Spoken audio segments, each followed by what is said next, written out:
The Happy Prince for First Week, made and read by Joshua. High above the city, on a tall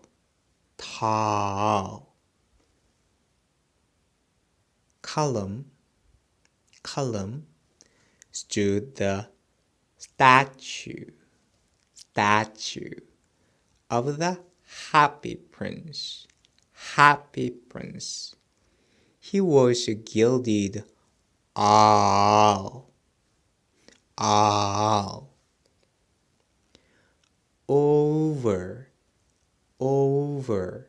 with thin leaves of fine gold.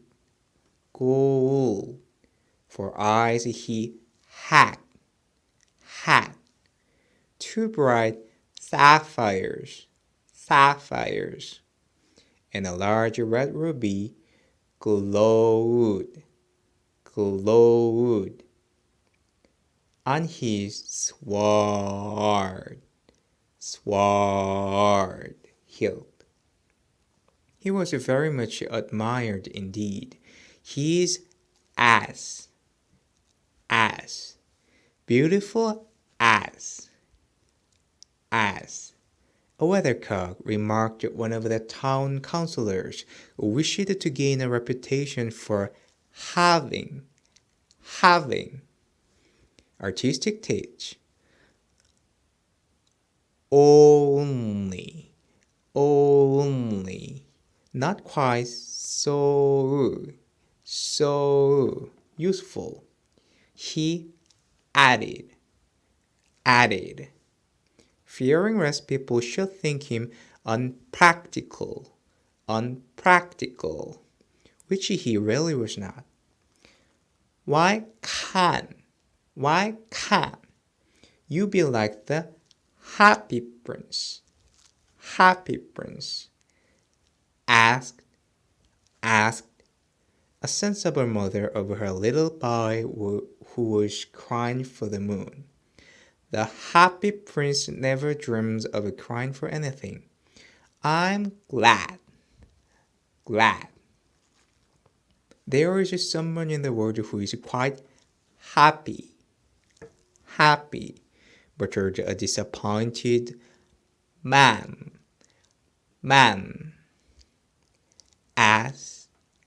as he gazed at the wonderful statue. It looks just like an angel, said the charity. Children, as they came out of the cathedral in their bright scarlet cloaks, and their clean with pinafores.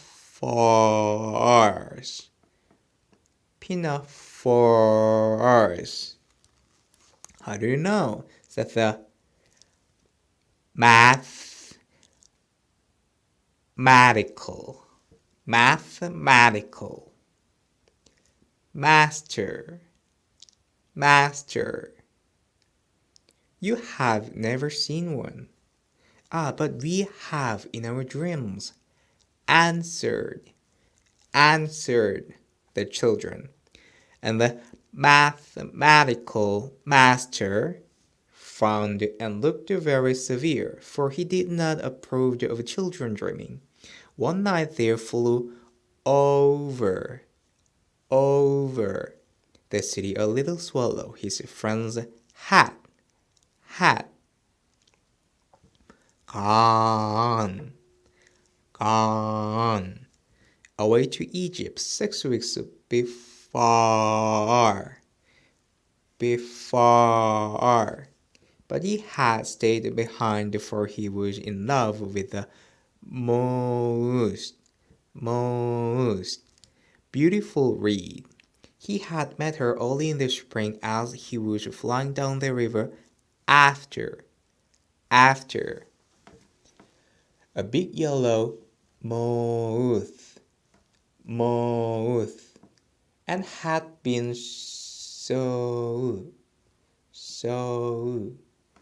attracted by her slender waist that he had stopped to talk to her.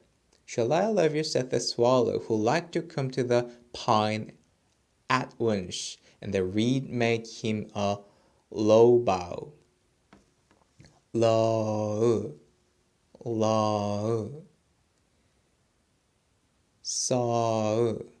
So he flew round and rounder, touching the water with his wings and making silver ripples. This was his courtship,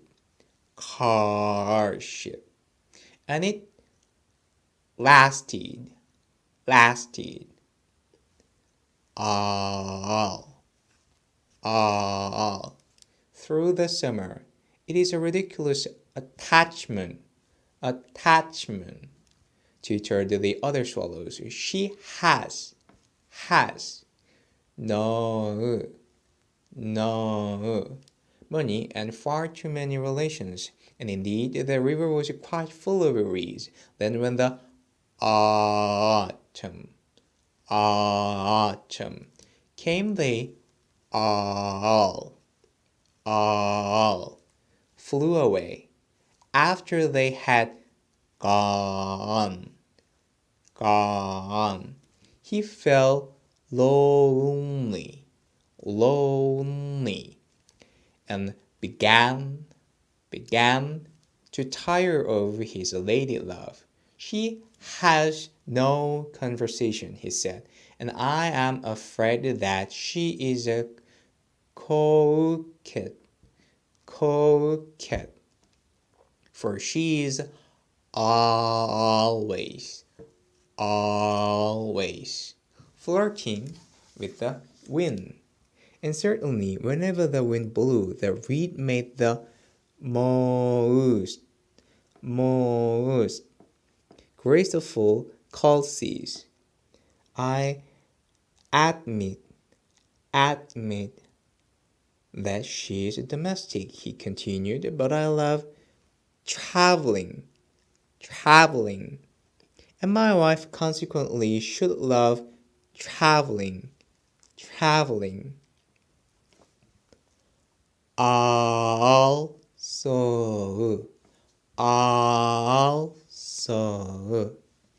will you come away with me? He said finally to her, but the reed shook her head, and she was so attached to her home. You have seen trifling with me, he cried. I am off to the pyramids. Goodbye. And he flew away. All day long. He flew, and at night time he arrived at the city. Where shall I put up? He said. I hope the town has made preparations. And he saw the statue on the tall column. I will put up there, he cried. It is a fine position with plenty of fresh air. So he alighted just between the feet of the Happy Prince. I have a golden bedroom, he said softly to himself as they looked around, and he prepared to go to sleep. But just as he was putting his head under his wing, a large drop of water fell on him. What a curious thing, he cried. There is not a single cloud in the sky. The stars are quite clear and bright, and yet it is raining. The climate in the north of Europe is really dreadful. The reed used to like the rain, but that was merely her selfishness. Then another drop fell. What is the use of the statue if it cannot keep the rain off? Off, he said. I must look for a good chimney pot, and he determined to fly away. But before he had opened his wings, a third drop fell, and he looked up and saw. What did he see? The eyes of the happy prince were filled with tears, and tears were running down his golden cheeks. His face was so beautiful in the moonlight that the little swallow was filled with pity. Who are you? He said. I am the happy prince. Why are you weeping then? Asked the swallow. You have quite drenched me. When I was alive and had a human heart, answered the statue. I did not know what tears were, for I lived in the palace of Sanssouci, where sorrow is not allowed to enter. In the daytime, I played with my companions in the garden, and in the evening I led the dance in the great hall. Round the garden ran a very lofty wall.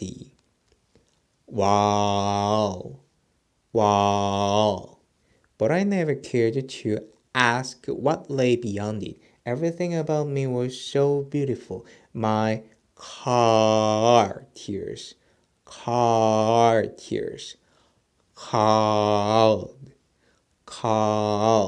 me the happy prince, and happy indeed I was, if pleasure be happiness. So I lived and so I died, and now that I'm dead, they have set me up here so high that I can see all the ugliness and all the mystery of my city. And though my heart is made of lead, yet I cannot choose, but weave. What is it not solid? Gold. Solid, said the swallow to himself. He was too polite to make any personal remarks out loud. Far away, continued the statue in a low musical voice. Far away in a little street there is a par house. One of the window is open, and through it I can see a woman seated at a table. Her face is thin and worn, and she has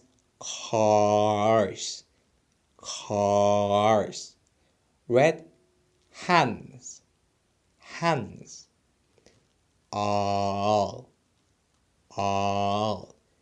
pricked by the needle, for she is a seamstress. She's embroidering passion flowers on a satin gown for the lowliest of the king's maids of honor to wear at the next card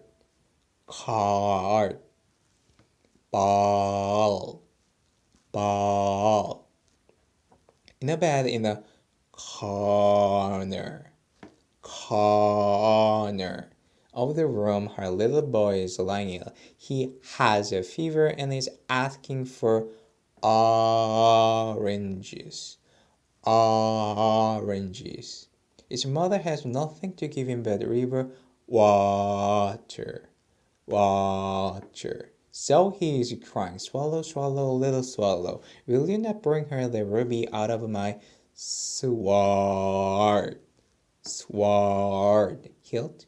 My feet is fastened to this pedestal and I cannot move. I'm waiting for in Egypt, said the swallow. My friends are flying up and down the Nile and talking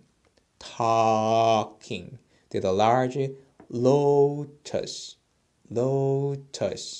flowers. Soon they will go to sleep in the tomb of the great king. The king is there himself in his painted coffin. He was wrapped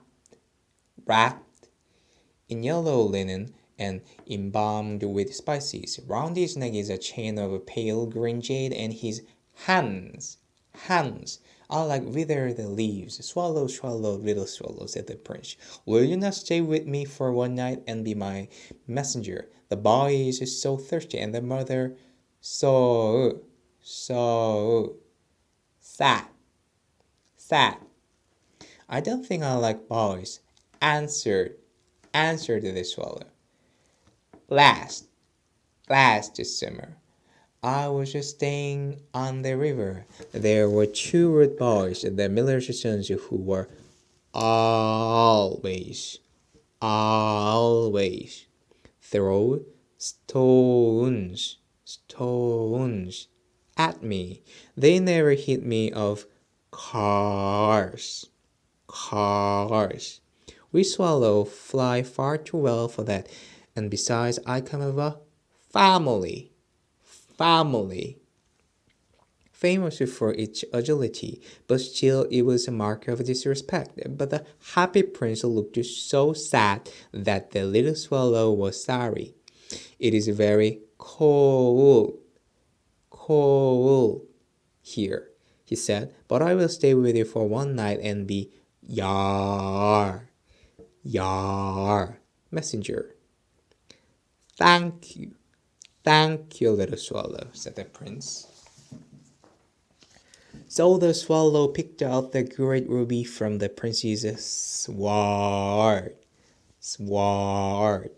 and flew away with it in his beak over the roofs of the town. He passed by the cathedral tower where the white marble angels were sculptured. He passed by the palace and heard the sound of dancing. A beautiful girl came out on the balcony with a lover. How wonderful the stars are, he said to her, and how wonderful is the power of love. I hope my dress will be ready in time for the state ball. She answered, I have ordered. Passion flowers to be embroidered on it, but the seamsters are so lazy. He passed over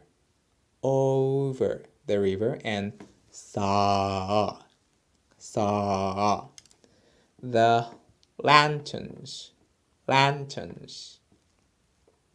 hanging to the masts of the ships. He passed over the ghetto and saw the old Jews bargaining with each other and weighing out money in copper scales. At last he came to the poor house and looked in. The boy was tossing feverishly on his bed, and the mother had fallen asleep. She was so tired, Inez hoped they laid the great ruby on the table beside the women's thimble. Then he flew gently round the bed, fanning the boy's forehead with his wings. How could I feel? Said the boy. I must be getting better. And he sank into a delicious slumber. Then the swallow flew back to the Happy Prince and told him what he had done. It is curious, he remarked, but I feel quite warm now, although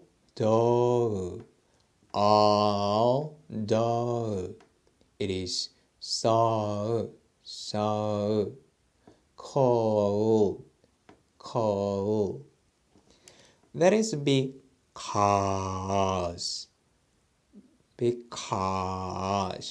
you have done a good action, said the prince, and the little swallow began to think, and then he fell asleep, thinking always made him sleepy. When they broke, he flew down to the river and had a bath. What a remarkable phenomenon, said the professor of ornithology, as he was passing over the bridge. A swallow in winter, and he wrote a long letter about it to the local newspaper. Everyone quoted. It was full of so many words that they could not understand. Tonight I go to Egypt, said the swallow, and he was in high spirits at the prospect. He visited all the public monuments and sat a long time on top of the church steeple. Wherever he went, the sparrows chirped and said to each other, what a distinguished stranger. So he enjoyed himself very much. When the moon rose, he flew back to the Happy Prince. Have you ever commissioned for Egypt? He cried. I am just starting. Swallow, swallow, little swallow, said the prince. Will you not stay with me one night longer? I am waiting for in Egypt, answered the swallow. Tomorrow.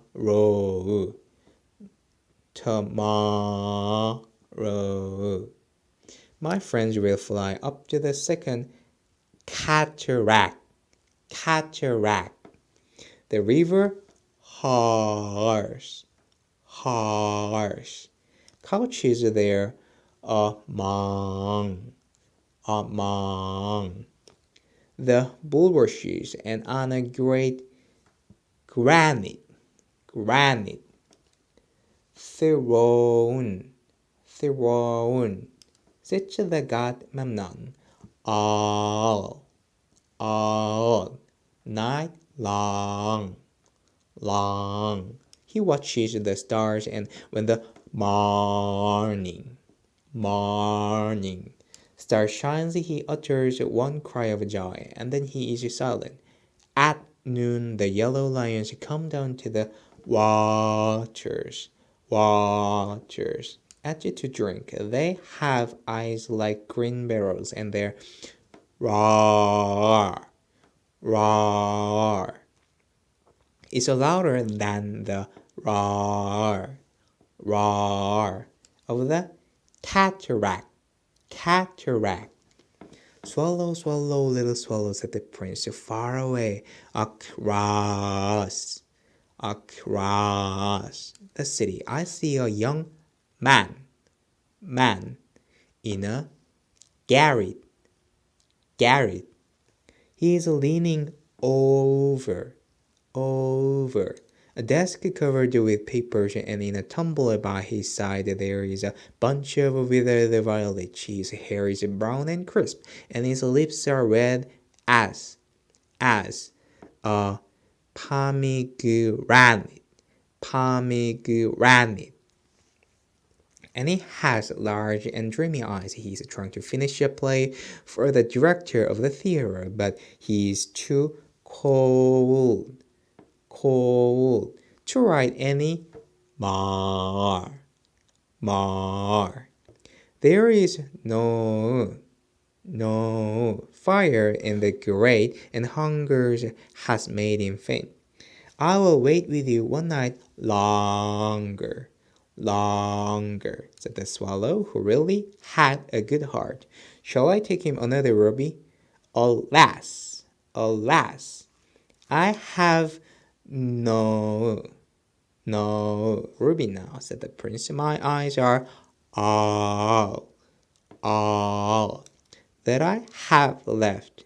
They are made of rare sapphires, which were brought out of India thousands years ago.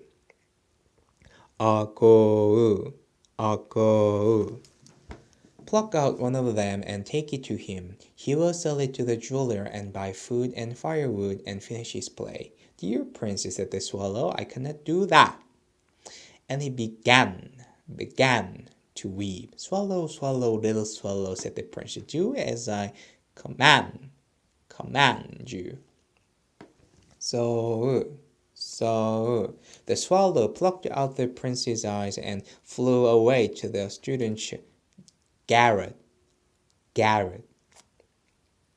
It was easy enough to get in, as there was a hole in the roof. Through this he darted and came into the room. The young man had his head buried in his hands, so he did not hear the flutter of the bird's wings, and when he looked up he found the beautiful sapphires lying on the withered violets. I am beginning to be appreciated, he cried. This is from some great admirer. Now I can finish my play, and he looked quite happy. The next day the swallow flew down to the harbor. He sat on the mast of a large vessel and watched the sailors hauling big chests out of the hold with ropes. Heave ahoy, they shouted as each chest came up. I'm going to Egypt, cried the swallow, but nobody minded, and when the moon rose, he flew back to the Happy Prince. I'm come to bid you goodbye, he cried. Swallow, swallow, little swallow, said the prince, will you not stay with me one night longer? It is winter, answered the swallow, and the chill snow will soon be here. In Egypt the sun is warm on the green palm trees, and the crocodiles lie in the mud and look lazily about them. My companions are building a nest in the temple of Baalbek, and the pink and white doves are watching them and crowing to each other. Dear prince, I must leave you, but I will never forget you, and next spring I will bring you back 2 bright jewels in place of those you have given away.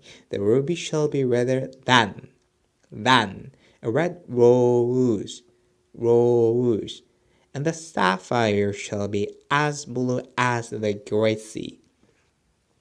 In the square below, said the happy prince, there stands a little match, match girl. She has let her matches fall in the gutter, and they are all spoiled. Her father will beat her if she does not bring home some money, and she's crying. She has no shoes or stockings, and her little head is bare. Pluck out my other eye and give it to her, and her father will not beat her. I will stay with you one night longer, said the swallow, but I cannot pluck out your eye.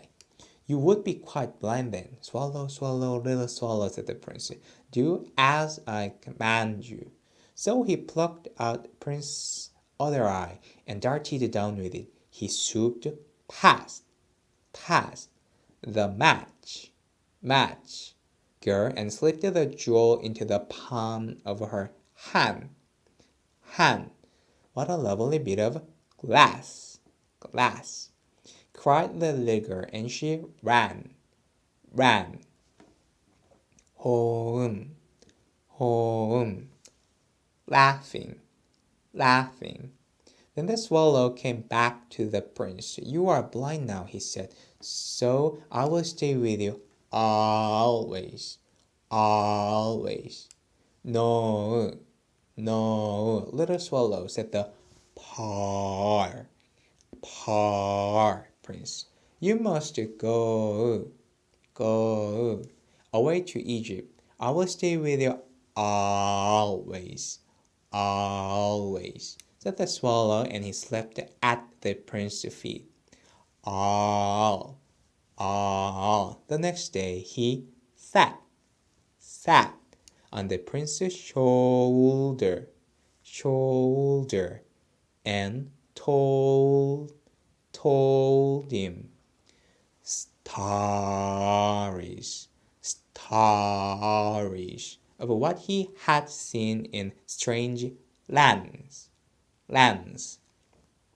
He told him of the red ibises who stand in long rows on the banks of the Nile and catch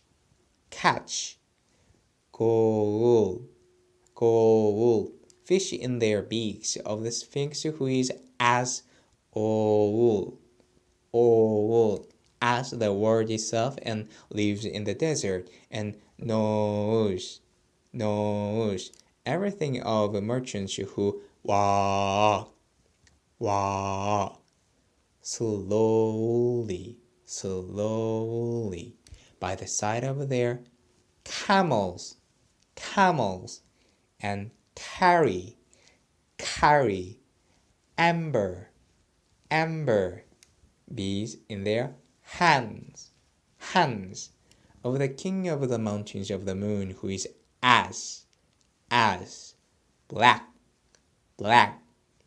as ebony, and worship a large crystal of the great green snake that sleeps in a palm tree and has 20 priests to feed it with honey cakes, and of the pygmies who sail over a big lake on large flat leaves and are always at war with the butterflies. Dear little swallow, said the prince, you tell me of marvelous things, but more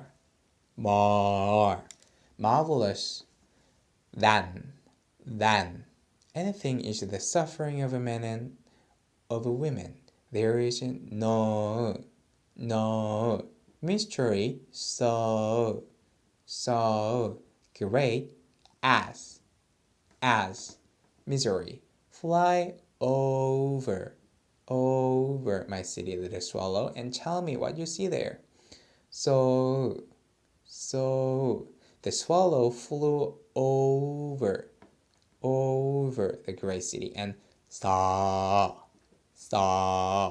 The rich making merry in their beautiful houses, while the beggars were sitting at the gate. He flew into dark lanes and saw the white faces of starving children looking out listlessly at the black streets.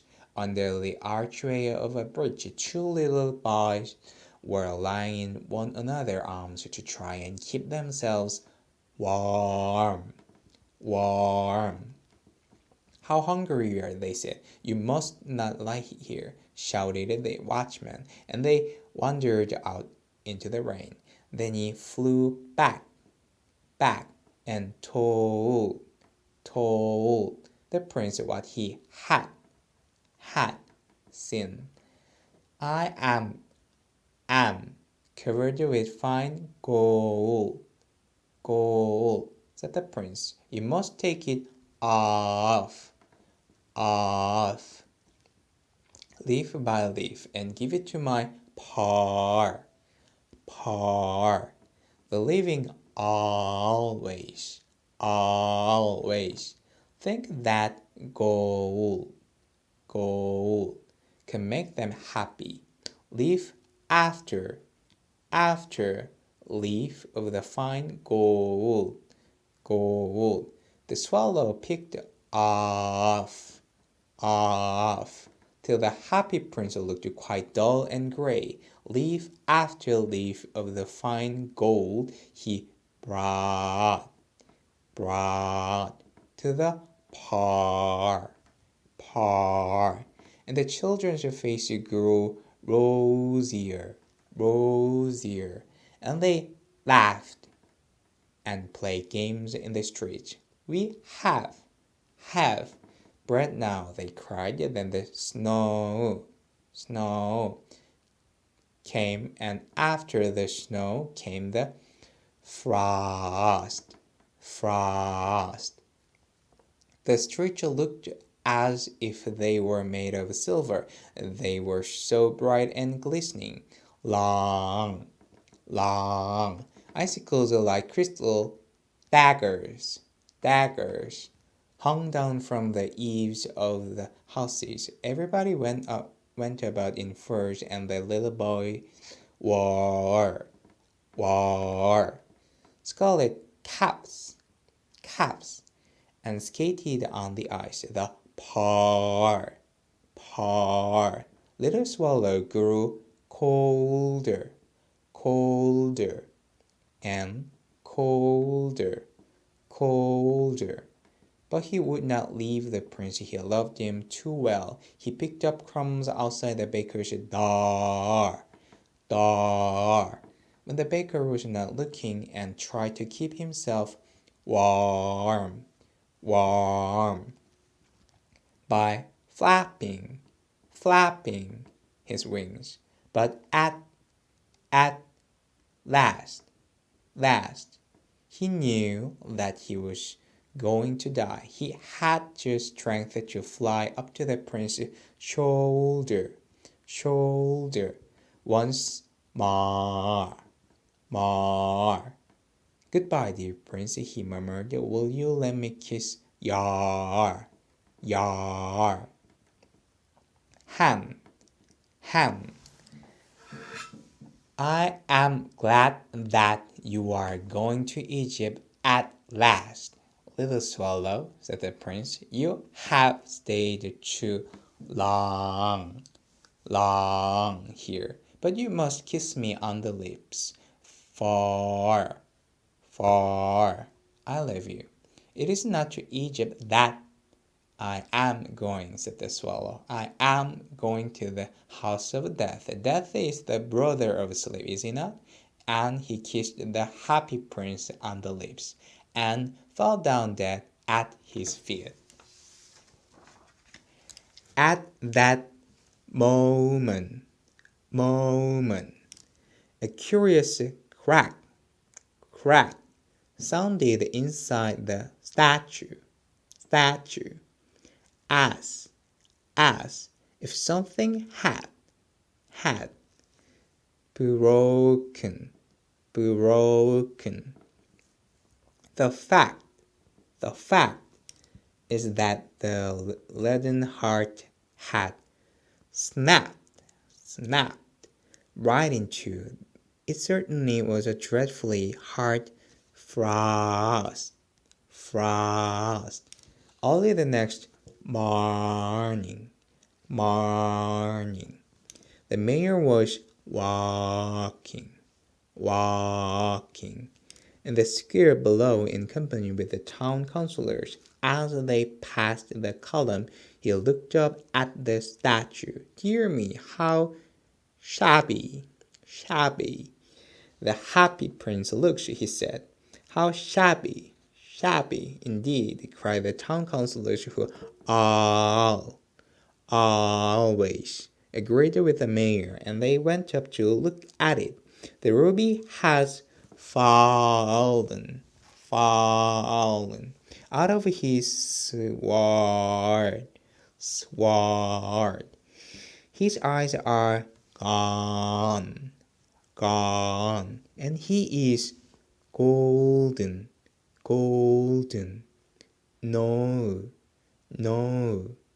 longer, said the mayor. In fact, he's a little better than a beggar. Little better than a beggar, said the town councillors. And here is actually a dead bird at his feet, continued the mayor. We must really issue a proclamation that birds are not to be allowed to die here. And the town clerk made a note of the suggestion. So they pulled down the statue of the Happy Prince, as he is no longer.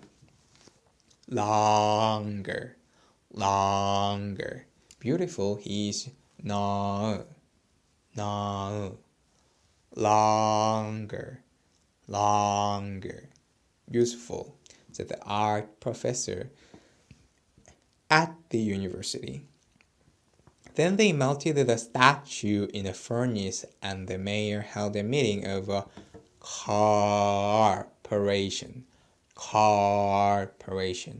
to decide what was to be done with the metal. We must have another statue of cars, he said. And it shall be a statue of myself, said each of the town councillors, and they quarreled. When I last heard of them, they were quarreling still. What a strange thing, said the overseer of the workmen at the foundry. This is broken. Lead heart will not melt in the furnace. We must throw it away. So they threw it on the dust heap where the dead swallow was also lying. Bring me the two most precious things in the city, said God to one of his angels, and the angels brought